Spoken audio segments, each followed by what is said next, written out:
This is Orson Welles, speaking from London.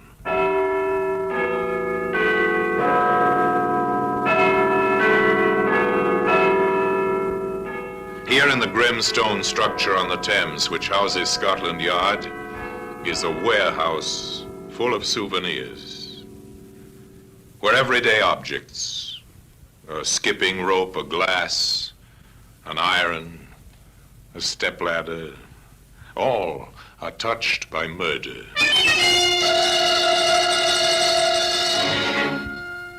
You take this key. This was on the floor beside the body, sir. A door key, the kind that fits only one lock. But whose? Perhaps the murderer's, sir. Today, this key can be seen in the Black Museum.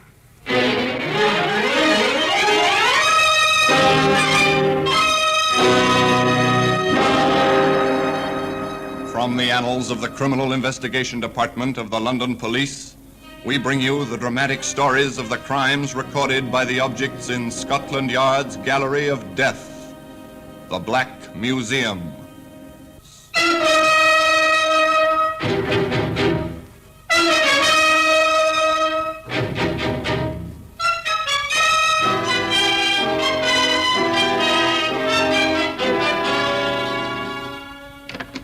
Well, here we are in the Black Museum, Scotland Yard's Museum of Murder. Here lies death, arranged neatly on the shelves and tables open to your view. Now, here's a spoon. It's a simple household spoon.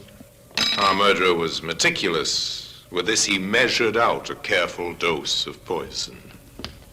That oar up there on the wall, that was used by the stroke of a famous rowing aid at Henley. Later, it was used in anger, swung at a man who stood on the edge of a pier, stunning him. The man drowned in the Thames very quickly. Now, here we are. Here's the key. An ordinary key. It's the kind used to open most of the front doors in London. Once this key was in the pocket of a man who was waiting for another in his room at the Kingsley Arms Hotel in Surrey. Regan? Oh, I'm sorry. Excuse me, sir. I'll just turn the bed down. Certainly. I'm waiting for Mr. Regan. You don't happen to know what time he'll be back, do you? No, sir, but if you wait here, you're sure to catch him. Thanks, I will. I particularly want to see him. The conversation lapsed. The visitor sat down again. The maid completed her work and left, stealing a glance at the young man as she closed the door behind her. Night fell. Lights came on in the guest bedrooms. But in one room, the number on the door was 22. A man sat alone in the darkness, waiting. The night passed, and morning came. In the hotel, there were beds to be made, rooms to tidy.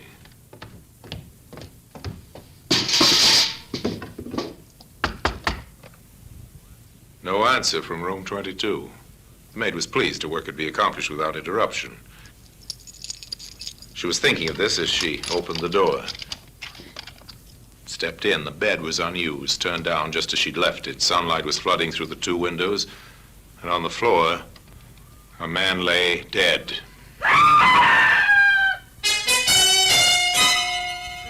The manager called the police. The police requested the assistance of Scotland Yard, and Inspector Sidney Russell and Detective Sergeant Hobbs were sent down to Surrey.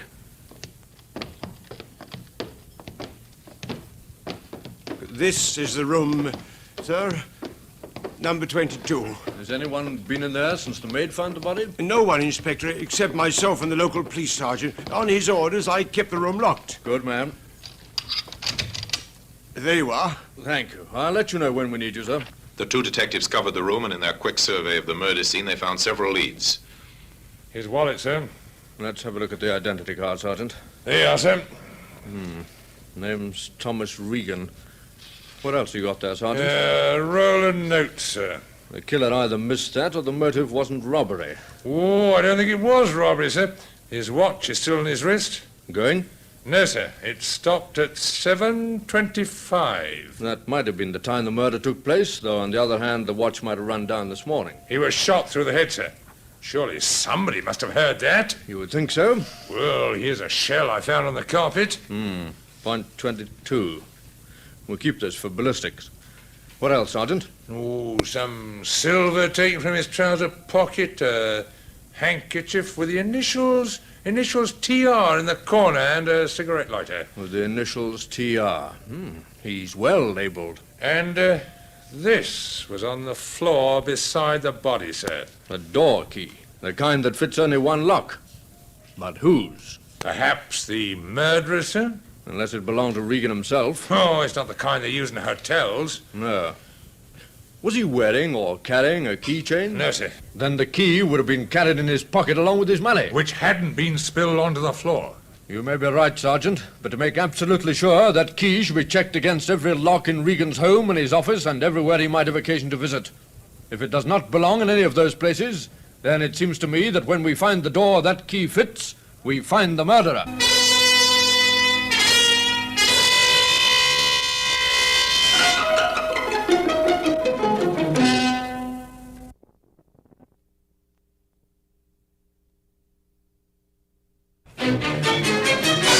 The detectives went downstairs to talk once more to the hotel manager.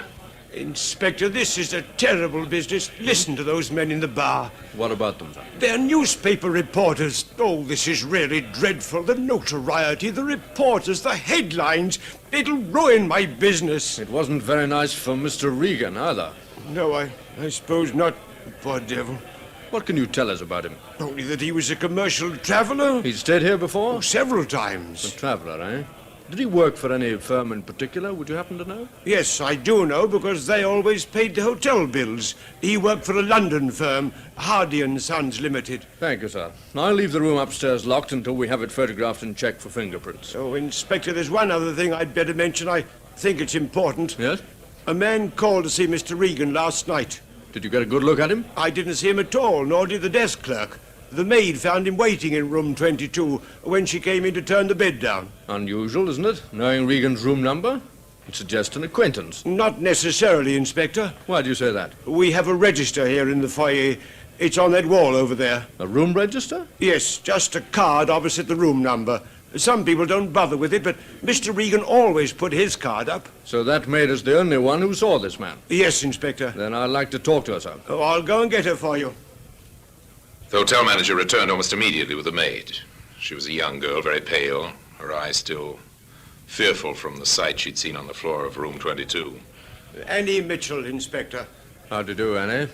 This is Inspector Russell from Scotland Yard. How do you do, sir? Annie, what time did you turn down the bed in room 22 last night? It was going on for 6, sir. And I believe Mr. Regan was not in his room. No, sir, but there was a man there. Could you describe him to me? Well, he was tall, fairly young-looking, and dark hair. He spoke educated-like. I see. What did he say? Just that he was waiting for Mr. Regan, and he particularly wanted to see him.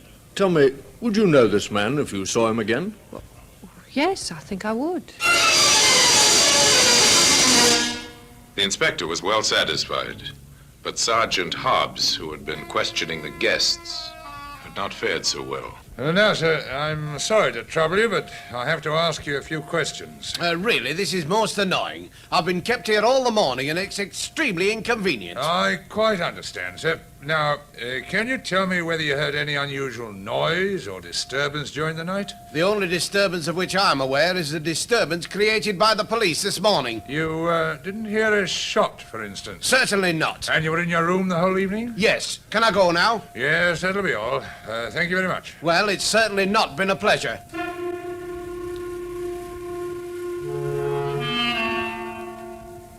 It seems nobody heard a shot last night, sir. Nobody at all. Not a single guest, even those occupying adjoining rooms. That's funny.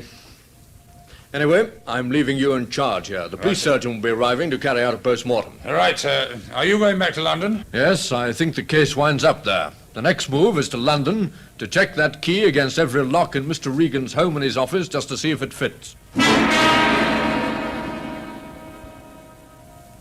I'm very sorry to bother you, ma'am, but I'd like to go right over the house, if you don't mind, trying the locks and If there are any cases or cupboards, etc., that I might miss, I'd be very pleased if you'd point them out to me.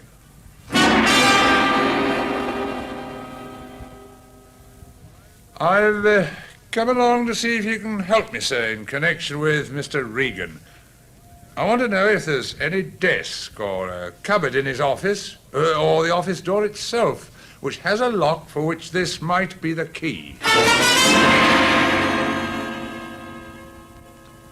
I believe you've a lock-up garage here, formerly rented by Mr. Regan.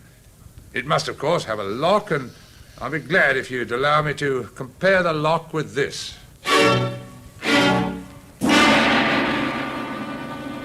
No, sir. I've checked every conceivable place connected with Regan, and the answer's the same everywhere. The key does not belong. In that case, we have our answer. Somewhere, someplace, Sergeant, there is a door, and behind that door we'll find the murderer. You know, if I was a philosopher, I would say that it's rather symbolic that we have a key to which we must fit the lock. Still, I'm not a philosopher, I'm a detective, and it's our job, Sergeant, to find the lock, to find the door, and to find the murderer. And that's just what we're going to do, Sergeant. We're going to find the door that this key fits. In time, they were to find the door. By patient, methodical methods, they came to the front door of a small flat. The key fitted. The same key that can be seen today in the Black Museum.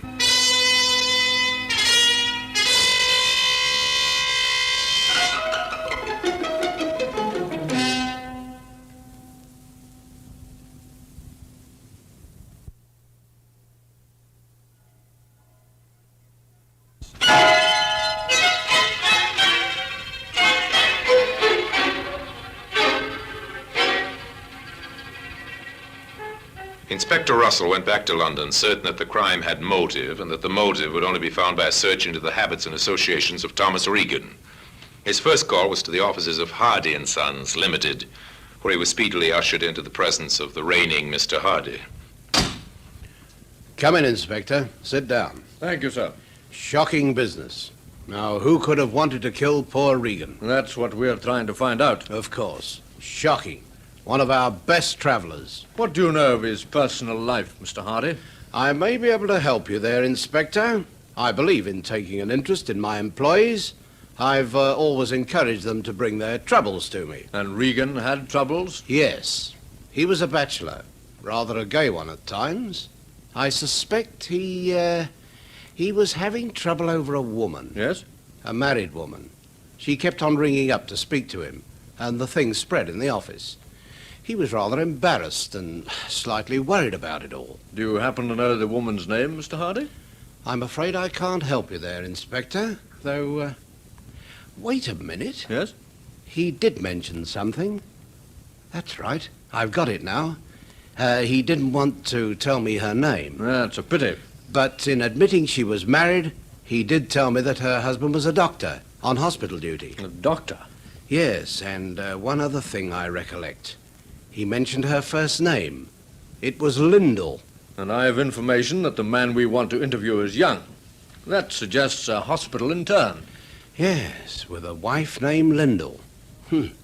Not very much to go on, Inspector. It might be quite a help. He never told you, I suppose, whether it was a London hospital or not? He never said so, but I'm quite sure it would be. At least the wife lives in London. What makes you think that? Well, the number of telephone calls that woman made to Regan. Nobody could afford that many trunk line calls. So they began in London, St. Bartholomew's Hospital. An intern or a young doctor whose wife's name is Lyndall. The registrars of the big hospitals consulted their records, made special inquiries. St. Thomas's, Westminster, Guy's. Each one of them returned to shake his head. There are several hundred hospitals in the London area. Big general hospitals, small private nursing homes, special hospitals, children's hospitals, maternity, infectious, orthopedic hospitals. At the first 42, they drew a blank. Then, at the London Royal Hospital at last. A young intern whose wife's name's Lyndall. That's a funny one, Inspector. It's all the information we have, Doctor. It's useless to ask, I suppose, whether you might have this man on your staff. But we do have him. What? Well, at any rate, one of our interns has a wife named Lyndall, Dr. Bowen. Dr. Felix Bowen. I'll send for him, shall I? No, wait, Doctor. Could you give me some idea what this Dr. Bowen looks like? Yes, I think so. He's young, 31, I think. Quite tall, dark hair. Would you have his address here in your records, Doctor? Certainly. I'll get it for you, Inspector. Thank you. And shall I send for Dr. Bowen? No, I don't want to see him just now, and I don't want it known that any inquiries have been made about him. Very well. You can depend on me. Is he in some kind of trouble? Nothing to worry about just yet, sir. Now, if you'll get me that address... Patients had paid off, the 43rd Hospital. Now, to interview Lyndall Bowen. Inspector Russell went to the address. He'd been given a small flat in a good residential district. The lock on the door fascinated him. The urge to try out the key in his pocket was almost overwhelming. But instead, he knocked.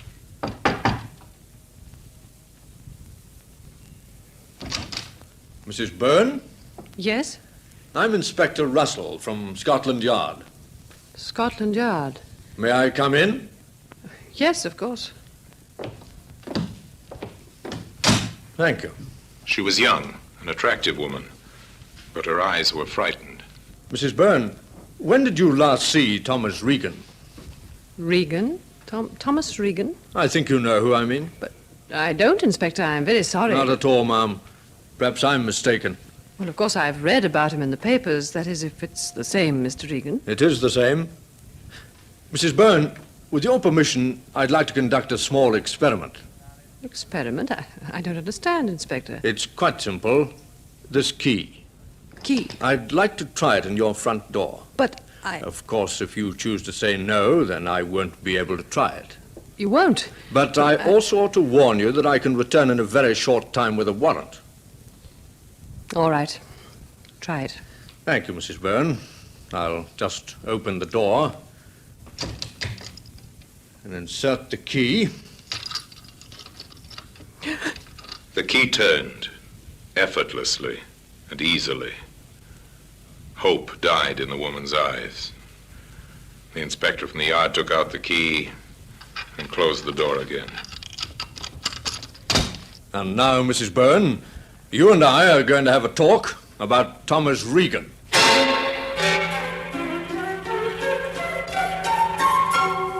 That afternoon, several significant events took place. A gun was found beneath a pile of medical books. It was taken to Scotland Yard to the ballistics expert there.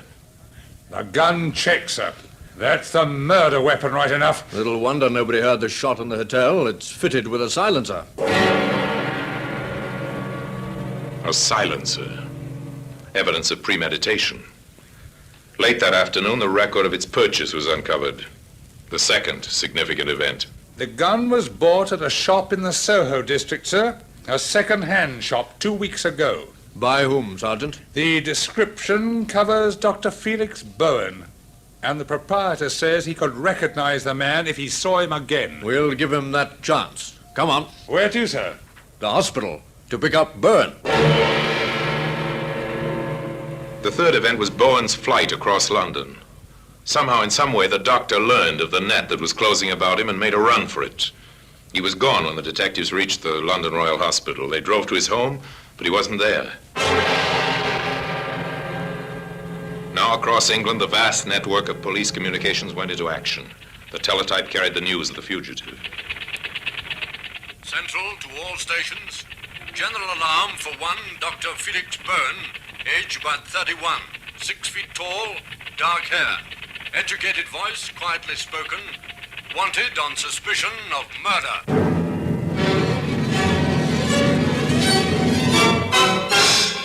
The search was on. In 1,000 stations, vigilant eyes searched for Bowen. On the streets, on trains and buses, in restaurants and hotels. Within 24 hours, he was picked up. I really must insist. This is a terrible mistake. I really don't know what this is about. I'm sure you've got nothing to worry about, sir. Just answer a few questions, that's all. Well, of course, I'm perfectly prepared to cooperate with the law. But I must insist on an explanation at once. Yes, of course, sir. You see, unfortunately, your appearance coincides with the description of a man wanted by the police. It's just a routine matter, sir. If you'll give me some proof of your identity, we can clear the matter up in a few minutes. But I explained to the constable it's no longer compulsory to carry an identity card. Yes, I know that, sir, but before we release you, we must have proof of your identity. Yes, but how can I? You see, sir, we must be sure you're not the wanted man. But I've told you already. Now, Mr. Bowen. Yes? Yes, Dr. Bowen.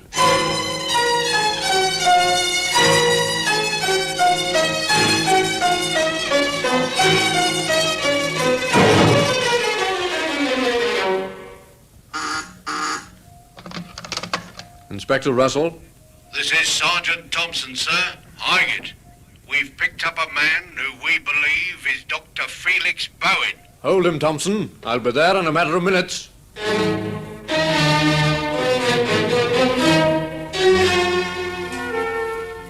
It was Bowen, right enough.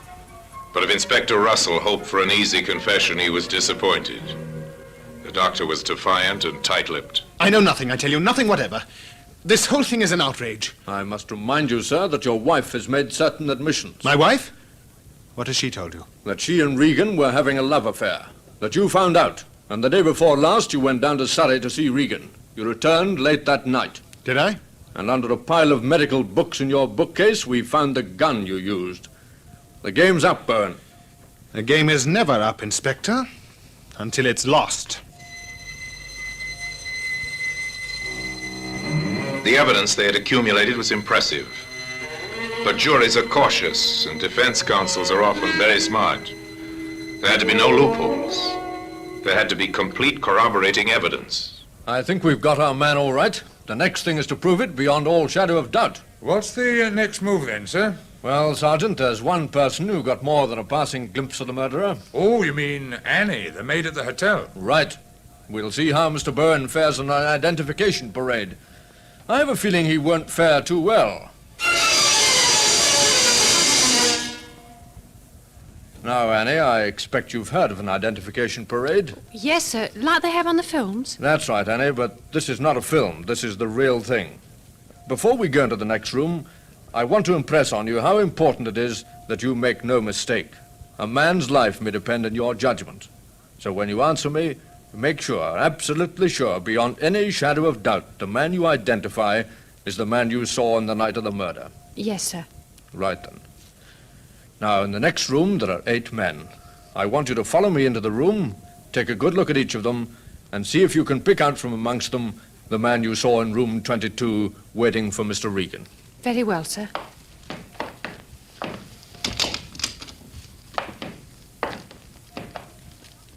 It's not the first gentleman, nor the second. But this is the man, sir. That's a lie. Yes, and that's his voice. I'd know it anywhere. This is the man, Inspector.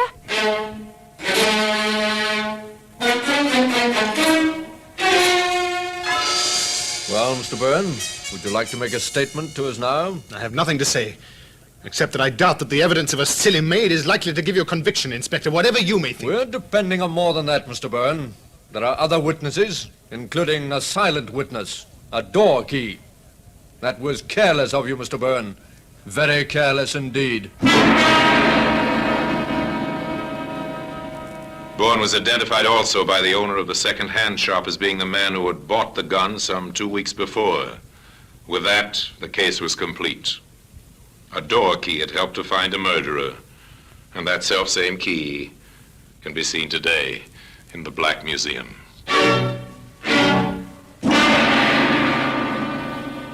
Orson Welles will be back with you in just a moment. Bowen killed the man who had stolen the affections of his wife. His was not a clever crime. It was premeditated, without a doubt, but clumsily conceived. For the young doctor was no student of the art of murder. Yet he might have escaped justice had not a key fallen from his pocket, a key which ultimately brought the police to his front door. And now, until we meet next time in the same place, and I tell you another story about the Black Museum, I remain as always, obediently yours.